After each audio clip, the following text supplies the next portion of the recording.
Today I am going to be working on this tank right here and finally going to add some fish into this tank. I've actually currently got two fish in here, one right here and another one right here. Those are Endler's live bearers and they're females. I don't have any males, so they're not reproducing in this tank, but if I were to have some males, I think they'd go crazy in this tank and we'd have a ton of them. Before I add new fish into this tank, I've got to do some maintenance because, to be honest, I haven't done much with this tank ever since I set it up. But you can see it doesn't look too bad. It looks pretty decent and I'm quite liking the look of this, but it needs some cleaning. If you take a look at the glass, there is algae growing. It's not too noticeable. You can see some green spot algae on the glass. This is the side that's facing the window, so it gets the most light, but I think at one point it was worse, and then it kind of died off, and now it's kind of growing back again. But even on the front panel here, you can see this side is kind of cloudy. The glass has a bunch of algae on it growing.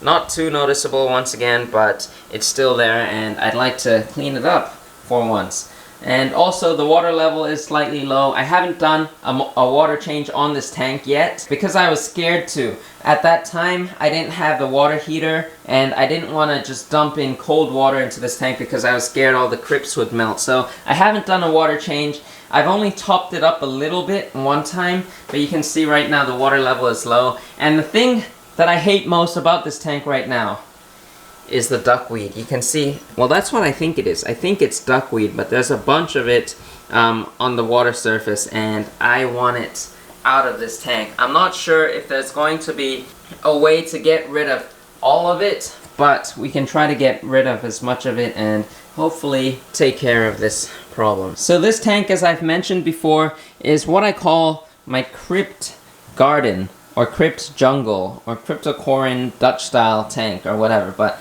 I think I want to give it the name of the crypt garden because I'm going to have mostly crypts in this tank. 𝗯𝘂𝘀𝘀𝘀s or 𝗯𝘂𝘀𝘀𝘀𝘀. Let me know in the comments down below which way you pronounce it because I'm not too sure, to be honest. I just say 𝗯𝘂𝘀𝘀𝘀, but yeah, let me know in the comments down below. For now, I'm just gonna call it crypts, and these are all the crypts that I've got in this tank. Today I'm going to be planting some of them, taking some out of the pot and planting them into this tank, while others I'm just gonna keep them in the pot because I want to plant them into other tanks in the future. And also, I've got plants that are not crypts in this tank. Like in the back you can see this Anubias, which is flowering and pearling, giving out oxygen, which is amazing. It's in the back, so it's a little bit hard to focus on it, but that Anubias I'll be taking out in the future. Very, very beautiful. I love how it's flowering right now. And I've also got a bunch of Java fern in this tank, a few different types of Java fern. So those are going to come out eventually, but for today they're still going to stay in this tank. I'm going to organize this tank a little bit better, move some of the plants that I'm going to take out, put them to the side of the tank. This floating plant, water sprite floating right there. I'm not so sure what I'm going to do with that, but yeah, there's a bunch of plants that are also not crypts in this tank that will eventually go out. But I don't think I can take them out today because I don't have enough tanks set up to move those guys in because, yeah. I mean, I have extra tanks where I can move some of these plants in, but the thing I'm scared about is this tank has some CO2 running in it, whereas all the other tanks over there don't have CO2. So if I take these plants out, move them into a tank with no CO2, they're going to just go down. They're going to melt, they might die, and I really don't want that to happen. So I've got to keep them in this tank for the time being. So the first thing I'm going to try to do is remove as much of this duckweed out as possible, and then we can move on to the second step.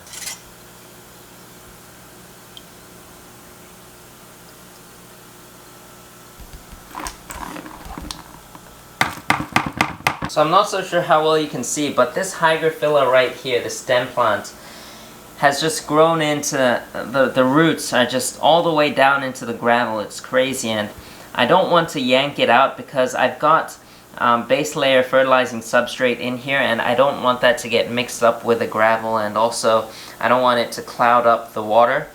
But yeah, you just gotta take care of these things early. Even this 𝗯𝘂𝘀𝘀𝘀 Spiralis red that I put in a pot, you can see the roots have gone down into the gravel, and it's crazy how well these crypts grow. If you don't maintain them every once in a while, they're just gonna go out of control. So even this Cryptocorin undulatus, it's still in the pot, but you can see those roots just went down into the substrate, and now, yeah, oh, I can pull it out, but look at that. Crazy, crazy, those roots. It's basically the same as potting plants in the garden. If you leave your plants on top of the soil, sooner or later they're gonna put the roots through the holes of the pot, the ceramic pot or the plastic pot, whatever you have, and they're gonna go down into the soil. So basically the same concept right here. I'm going to get to work. I'll put this on time lapse and we'll see how this tank looks like in a while. Crazy. This is 𝗯𝘂𝘀𝘀𝗀𝘀, and when I got it, it was much smaller than this, and it's just crazy. You just leave a plant in a tank and it grows huge. And I've got a couple different types of 𝗯𝘂𝘀𝘀𝘀s in there, so yeah, I'll pull them out. So 𝗯𝘂𝘀𝘀𝘀𝘀. This one here is quite common. It's 𝗯𝘂𝘀𝘀𝘀𝘀. Many of you probably know this one. It's got the little things, the little like fingers on the leaves, and take a look at this, a new plant right here. It's crazy. This thing is massive too, and I can't keep it straight, but I can't wait to do a tank just full of 𝗯𝘂𝘀𝘀𝘀. I'm planning on that with one of the 3-foot tanks over there, so yeah, we'll have a 𝗯𝘂𝘀𝘀𝘀 tank soon. This one is another awesome one. I think this might be the largest 𝗯𝘂𝘀𝘀 species out there. It's called 𝗯𝘂𝘀𝘀𝘀𝘀 Thor's hammer. Like, you know, Thor and his hammer. I'm not so sure why, but this plant was in terrible condition. I just left it in a tank with no light and nothing. Just, it was dying, slowly dying. But then I moved it back into this tank and it's starting to grow again. So you can see like one of the leaves right here. Pretty unique shape, and I think they get much bigger, and it's gonna look quite cool once I get this thing settled in to its permanent home in the near future. So, but for now, it's staying in this tank.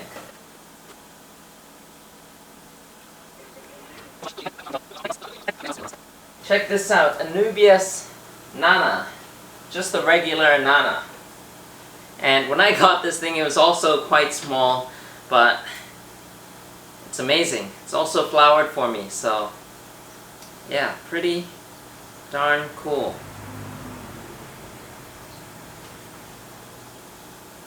It's still got its immersed leaves here, but the submerged leaves is really what I like on Anubias nana. I'm not a huge fan of their immersed leaves because it's kind of plain and boring, but their submerged leaves, it actually gets kind of wavy, and it's got the lines in it, the veins, so pretty cool. And I haven't seen it flower underwater in quite a long time, so I'm really happy with this.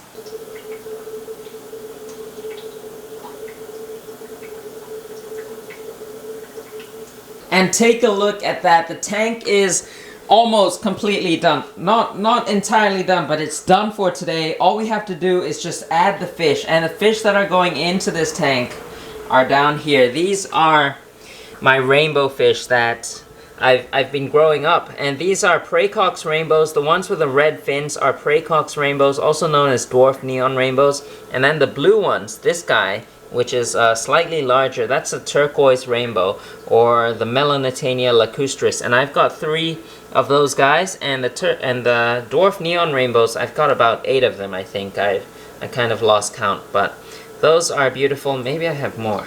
Yeah, I'm not sure, but we're gonna get them into this tank. They're gonna be a lot happier because this tank is small. It's about 60 liters, around 15 gallons, I think. And this tank, on the other hand, I think is 200 liters or 70 gallons, something like that. It's a 4-footer.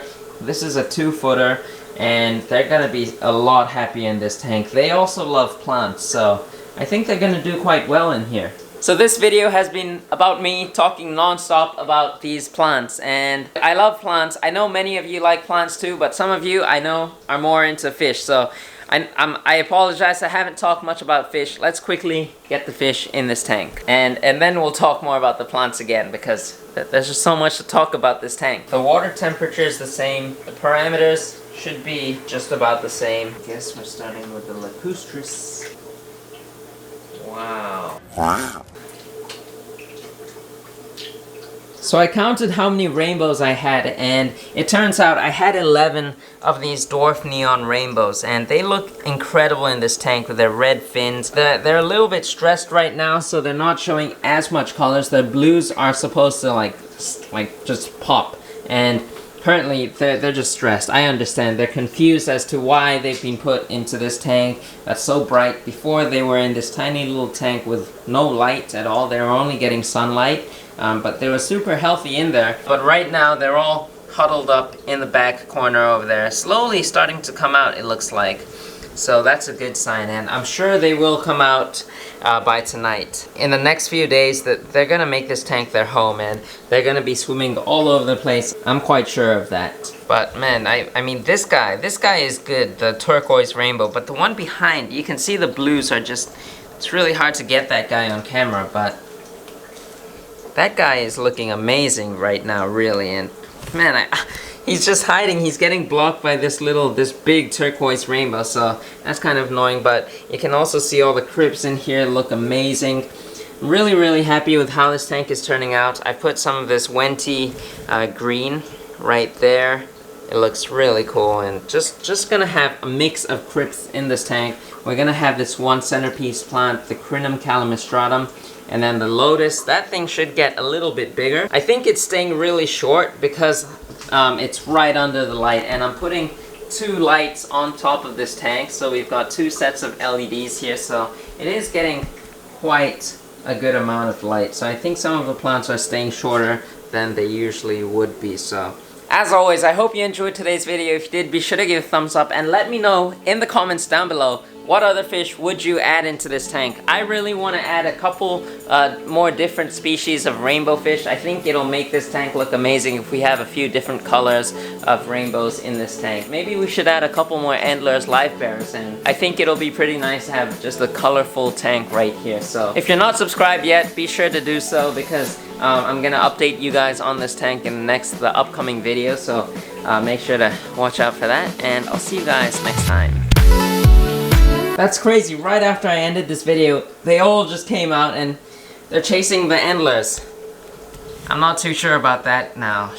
I don't think we're gonna add more Endlers into this tank if these rainbows are gonna chase them, but they are amazing. Take a look at them. Already all out. Wow. Man, I love these fish.